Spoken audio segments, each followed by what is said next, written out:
Hey, what's up, YouTube? Glad you guys were able to make it with us once again for that bro code, all right? Now, first, giving thanks to God for the platform, Yes, for glory to life, God. and everything that we have today. Amen. So, I want to go ahead and go ahead send my condolences out to the family members who lost their lives in this stampede. But I'm gonna go ahead and let this clip roll, you guys. We are following tonight breaking news. A national day of mourning has been declared in South Korea after that deadly stampede that killed over 150 people and injured over 80 others. It happened in Seoul, where crowds celebrating Halloween became trapped and crushed in a narrow alley. Our KCAL 9's Lori Perez live in Koreatown tonight with Reaction. Lori. Leslie, Los Angeles is home to the largest Korean community in the United States.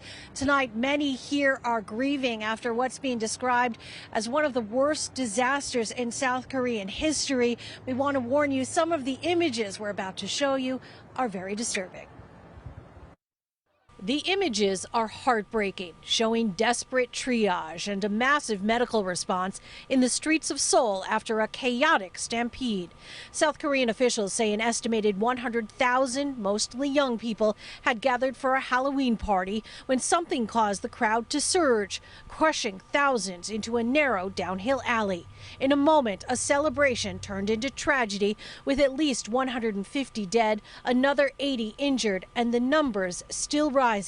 Seoul native Sean Chung says he's been to that event himself. It's called Itaewon in Seoul, and then I've been there for a Halloween party like a couple of years ago, and then I just can't imagine it actually happened there. It is an annual thing, and then every single year, a lot of Korean people go there and then just have some fun time there with the costumes on, and then I just can't believe how it ended up so tragically. Itaewon is the city's leisure district, a hot spot for young people. This was the country's largest Halloween festivities since the pandemic began, which some think might be why this year's crowd was so big. Ryan Tom has also been there. Oh yeah, going out place, a lot of foreigners, a lot of expats. Yeah, I mean, it's really sad. First party out post-COVID. It sounds like supposed to be a fun time, and then streets are narrow. Unfortunate what happened. President Biden and the First Lady sent their condolences in a statement saying the United States stands with the Republic of Korea during this tragic time. Sadness echoed here in LA. Oh, really sad for them. I just felt it's a huge tragedy for those families and so many lost lives. Now, investigators have already begun investigating what caused the stampede. Meanwhile, as you said, South Korea's president has declared a national period of mourning. All right, so here we got this situation that happened in South Korea where you got a group, I wouldn't even say like a group of people, I would say like a mass of people in one area, and that is, in so many ways, to me, that is just so dangerous, you know what I mean? It's just so many things that can happen. Even so packed that if you needed to escape, you could not run away. Couldn't go anywhere. Can't go nowhere. Yeah. Said the streets were narrow, as it was. Yeah, people coming from everywhere. Yeah. Just to partake in festivities, excuse me. And I mean, just looking at the clip, it was a sea of people. Yes. You know, it looked like a sea. It was even moving like a sea. I'm gonna play that clip too. Yeah. You know what I mean? But yeah, it's just ain't no telling what spooked everybody. You know what I mean? But it doesn't take much. And we know, I mean, we know personally, you know, just like I'm sure a lot of you guys know personally, if you've ever been to a big event and a fight broke out or something, and or a shooting happened, you know what's gonna happen. It's gonna be a stampede. Right. People gonna be running for exits, you know what I mean? And they ain't gonna stop for you. I hope you don't trip and fall. No. And this is not no joke, because it's happened so many times where people have been trampled over because of the crowd was, the fear of the crowd, you know what I mean? Yes. Trying to get away from whatever it was that was going on, you know what I mean? Yes. And Mo, just real quick, man, that's why I don't like, me personally, I don't like crowds.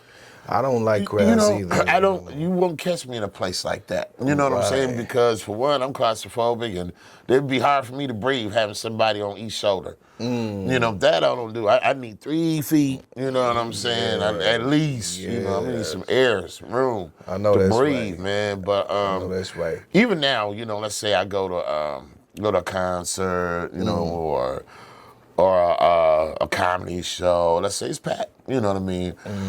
You know, a lot of times, Mo, I like to leave right before it ends. Right. So I can not be amongst... You beat the rush. Right, you beat the rush. You know what I'm saying? And that's kind of how I like to move. You know, I don't like to wait till the very end where everybody's trying to get out their seats at the same time. Nah.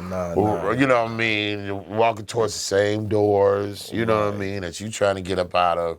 So I try to at least leave a little bit earlier, you know. The last act, I call a little bit, okay, ain't nothing else after him, we finna go.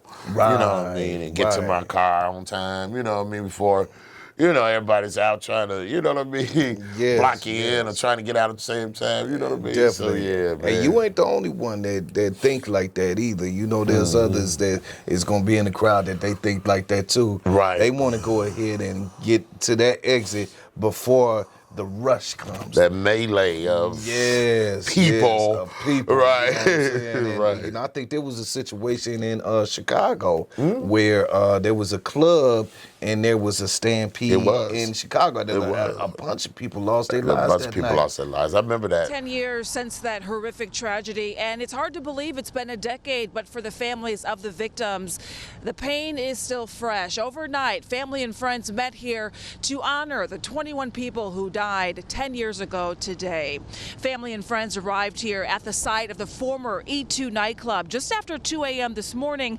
That's around the same time a fight broke out on the second floor of the club 10 years ago that ultimately led to a deadly stampede in the early morning hours of February 17th, 2003. Security guards inside the packed club used pepper spray to break up a fight that erupted on the second floor. Most of the 1,500 people inside scrambled down the only narrow stairwell towards the club's only exit, causing a deadly stampede where 21 people were crushed to death. Well, witnesses said the stack of bodies reached nearly 6 feet in height. The then overcrowded club, which reportedly only should have had 240 people, has been vacant since the tragedy. Several legal actions are still pending. In 2009, a jury found the club's owners, Dwayne Kiles and Calvin Hollins, guilty of ignoring a city order to close the second floor of the club, but the verdicts were reversed on appeal. Overnight, those honoring the 21 souls that perished laid 21 crosses and released balloons in honor of the victims. Only thing I can say is I love my cousin, and he was never a party-going person. So for this to happen, for him to be at this club, I don't know. I'm just like lost for words. But he was never a party-going person. That was quite a few years ago, though. Yeah, that was a few years ago. Yeah, so enough. But I remember that, though. Yes, or something like that. Yeah, that was big on the news, man. Yeah. You know, but I mean, even places like, you know, when I went to the Milwaukee Bucks, you know, finals last year. Oh yeah.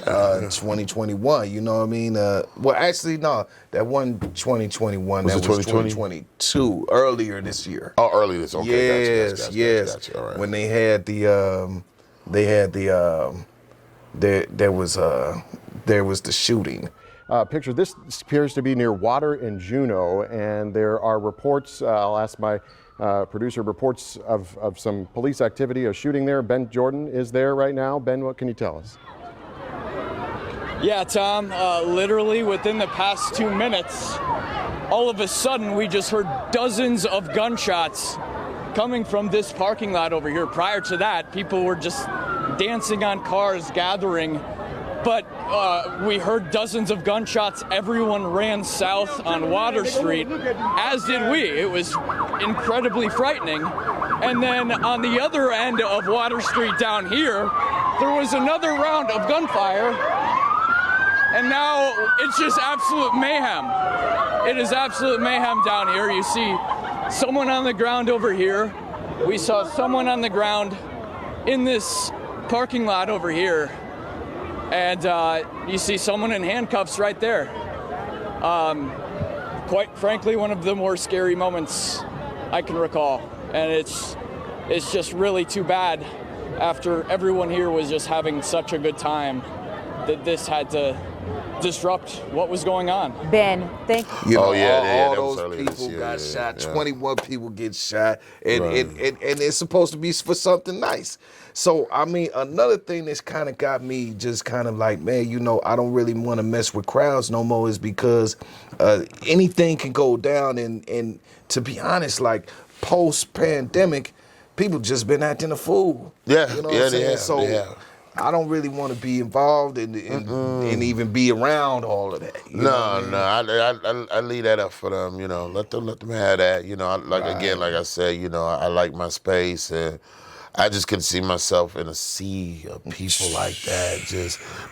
That's just chaotic to me and confusing. Yes, you know, and it can be for a lot of people, especially with a lot of people that are not used to that. You know what I mean? Like I said, you know, I feel claustrophobic around stuff like that. You know what I mean? You're in my space. I don't like that. Right. And so, you know, sometimes I kind of have panic attacks or whatnot. So it's like, nah, I can't do it. When I was younger, I could do crowds. Yeah. It's just, I don't know, as I got likewise. older, it was just like, nah, I'm good. I don't want that no more. Yeah. You know what I mean? So, but yeah, I don't know. But I also want to just send my condolences out to all the people affected by the tragedy. You know what I mean? Their families as Definitely, well, so. definitely. All the lives that was lost and their family members as well. This touched a lot of people. This is a lot of people touched right here, man. Yeah. So that's why I wanted to really cover this story and just, you know, shout out to the families and the victims. You guys go ahead, leave your comments.